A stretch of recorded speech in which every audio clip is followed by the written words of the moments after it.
প্রিয় শিক্ষার্থীবৃন্দ, ঢাকার Ahmed Bawani academy school and কলেজের বাংলা বিভাগের শিক্ষক আমি সিদ্ধার্থ শঙ্কর ঘোষ অনলাইনের ক্লাসের পক্ষ থেকে তোমাদের জানাই প্রীতি ও শুভেচ্ছা।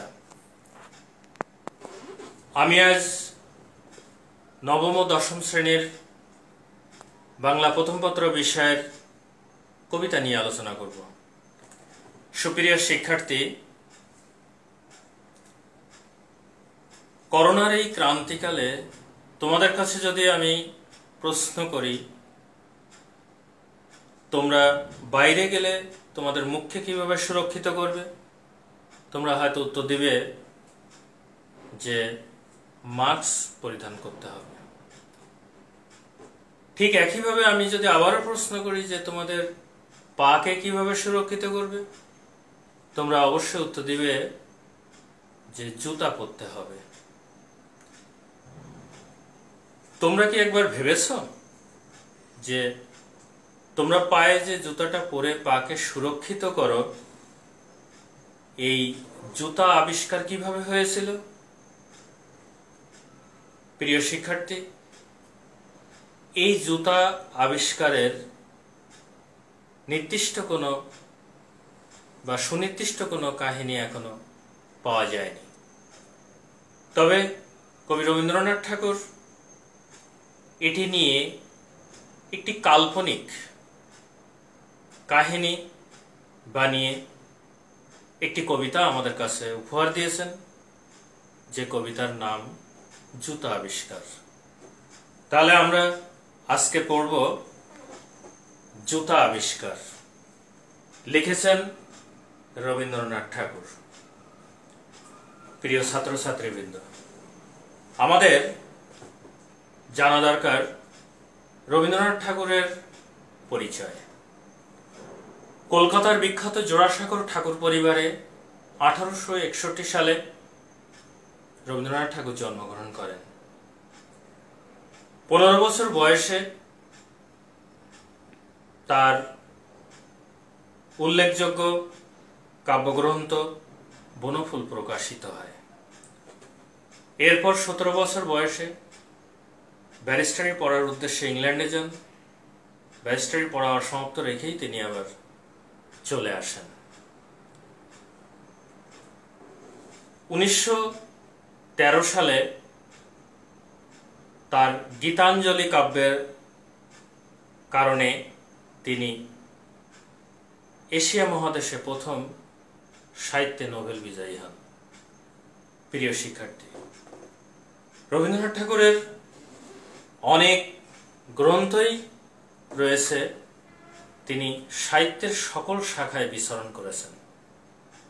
বিশেষ করে মানসিক, সোনার তরী, কল্পনা, বিসর্জন, গল্পগুচ্ছ ইত্যাদি ইত্যাদি তার গ্রন্থ রয়েছে। আজকের এই জুতা আবিষ্কার কবিতাটি তার কল্পনা কাব্যগ্রন্থ থেকে নেওয়া হয়েছে। এটি প্রশ্ন হিসেবে প্রায় আসে, তোমাদের মনে রাখতে হবে। সুপ্রিয় শিক্ষার্থীবৃন্দ, আজকের এই জুতা আবিষ্কার কবিতা থেকে আমরা কি শিখব? প্রিয় শিক্ষার্থী, জুতা আবিষ্কার কবিতা থেকে আমরা শিখব জুতা আবিষ্কারের কাল্পনিক কাহিনী। এছাড়া আমরা শিখব যিনি যে বিষয়ে দক্ষ, কেবল তিনি সে বিষয়ে সমাধান দিতে পারেন। সুপ্রিয় শিক্ষার্থী, এই কবিতাটি প্রায় 100 লাইন বিশিষ্ট। তো এই স্বল্প পরিসরে এত বড় কবিতা হয়তো দুরূহ, তারপরও আমি তার কিছু অংশ তোমাদের শোনাচ্ছি। জুতা আবিষ্কার, রবীন্দ্রনাথ ঠাকুর। কহিলা হবু শুনো গো গবুরায়, কালিকে আমি ভেবেছি সারা রাত্র, মলিন ধুলা লাগিবে কেন আমার পায়ে। ধরণী মাঝে চরণ ফেলা মাত্র তোমরা শুধু বেতন লও বাটি বাটি, রাজার কাজে কিছুই নাই দৃষ্টি। আমার মাটি লাগায় আমার গায়ে, রাজ্যে মোর একই অনাসৃষ্টি। শীঘ্র করিবে প্রতিকার, নইলে কারো রক্ষা নাহি আর। এভাবে অনেক বড়। সুপ্রিয় শিক্ষার্থী, আমাদের এই কবিতার সার সংক্ষেপটি একটু জেনে নেওয়া দরকার। প্রিয় শিক্ষার্থী, তোমরা আজকে এই কবিতাটি পড়ে ফেলবে, আমি সার সংক্ষেপটি বুঝিয়ে দিচ্ছি। তো শুরুতেই আমি বলেছিলাম যে হবু রাজা আর গবুরাই হলেন মন্ত্রী। হবু রাজা গবু মন্ত্রীকে ডেকে বলছেন যে মন্ত্রী, আমি কাল রাত্রে চিন্তা করেছি তুমি রাজ্যের সমস্ত ধুলা দূর করে ফেলবে। তখন মন্ত্রীর চিন্তার আর শেষ নেই। তিনি চিন্তা করতে করতে রাজ্যের অন্যান্য যারা লোকজন আছে সবাইকে ডেকে নিয়ে মিটিং বসালেন, আলোচনায় বসলেন যে কি করা যায়। রাজা মহাশয়ের এই কথা আমাদের রাখতেই হবে, করতেই হবে। প্রিয় শিক্ষার্থী, আমরা জানি যে ধুলা হচ্ছে যে মাটির মিহি কণা। এটি যতই ঝাড়ু দেওয়া যায়, যতই দূর করার চেষ্টা করা যায়, এটা আরো বেশি চারিদিকে উড়ে ধোঁয়া আকার সৃষ্টি করে। তো এখন গবুরায় যখন সবাইকে নিয়ে বসলেন, তখন কেউ কেউ বলতে থাকলেন, রাজা, আপনার পায়ে যদি ধুলা না লাগে তাহলে আপনার যারা শুভাকাঙ্ক্ষী তারা কি করে ধুলা নিয়ে মাথায় দিবেন? আগেরকার দিনে সাধারণত রাজার পায়ের ধুলা সবাই মাথায় দিয়ে সন্তুষ্টি বোধ করত। তখন রাজা বলছে, না, এ চিন্তা তোমাকে করতে হবে না, আমি যে নির্দেশ দিয়েছি সেটাই তোমরা পালন করো। এ কথা বলার সাথে সাথে সবাই চিন্তায় আরো বেশি মশগুল। খাওয়া দাওয়া প্রায় বন্ধ হয়ে যাওয়ার উপক্রম, রান্না বান্না আর হয় না। বিশেষ করে রাজ্যের মধ্যে একটা বিশাল চিন্তা ভাবনা সবার মনের মধ্যে সৃষ্টি হলো। এক পর্যায়ে সবাই চিন্তা করলো, বসে একটা পরিকল্পনা করলো যে ঝাঁটা কিনে ঝাড়ু দিতে হবে। তাই সবাই মিলে 17.5 লক্ষ ঝাঁটা কেনার পরিকল্পনা করলো এবং 17.5 লক্ষ ঝাঁটাও কিনলো। সবাই ঝাড়ু দেওয়া শুরু করলো, রাজ্যে ধুলায় ভরে গেল। তখন রাজা ডেকে বললেন, এ কি অনাসৃষ্টি আমার রাজ্যে, যে ধুলায় ধুলায় পরিপূর্ণ, চারিদিকে মানুষ সর্দিতে বিভিন্ন রোগে আক্রান্ত হচ্ছে। তখন সবাই আবার আলোচনায় বসলেন, যে সমাধানের পথ দেখার জন্য বসলেন। এক পর্যায়ে দেখা গেল বিভিন্ন জন বিভিন্ন মতামত দিতে লাগলেন, বিভিন্ন মন্তব্য করতে লাগলেন। কেউ কেউ বলতে লাগলেন, ঠিক আছে, তাহলে জলাশয় থেকে জল উঠিয়ে এই ধুলা দূর করা যায়। আবার কেউ কেউ বলতে থাকলেন যে তাহলে মাদুর বিছায় দিয়ে এই ধুলা দূর করা যায়। আবার অনেকেই বলতে থাকলেন যে রাজাকে একটি ঘরে বন্দি করে তাহলে আর রাজার গায়ে পায়ে ধুলা লাগবে না। একথা শুনে রাজা আরো ক্ষিপ্ত হয়ে বললেন, এ কি, আমাকে যদি একটি ঘরে বন্দি করে রাখা হয় তাহলে আমার রাজ্য চলবে কি করে, ইত্যাদি ইত্যাদি সমস্যার চিন্তা সবাই করতে থাকলেন।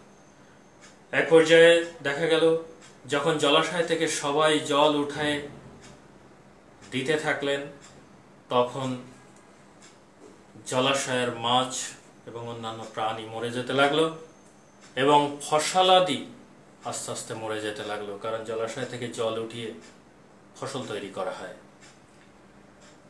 তো সেই পরিকল্পনা থেকে তারা সরে আসলেন। তারপরে আবার সবাই ভাবতে থাকলেন, রাজা সবাইকে নিয়ে আবার আলোচনায় বসলেন। এক পর্যায়ে দেখা গেল রাজা বললেন, তাহলে তোমরা একটা কাজ করো, এই রাজ্যের একজন অভিজ্ঞ চর্মকারকে তোমরা খোঁজ করে নিয়ে আসো, তাকে দিয়ে সমস্ত রাজ্যটা চামড়া দিয়ে মুড়িয়ে নেব, তাহলে আর ধুলা লাগবে না। সবাই কর্ম বন্ধ করে সবাই চলল, অভিজ্ঞ চর্মকার খুঁজে পেল, তাকে নিয়ে আসলো।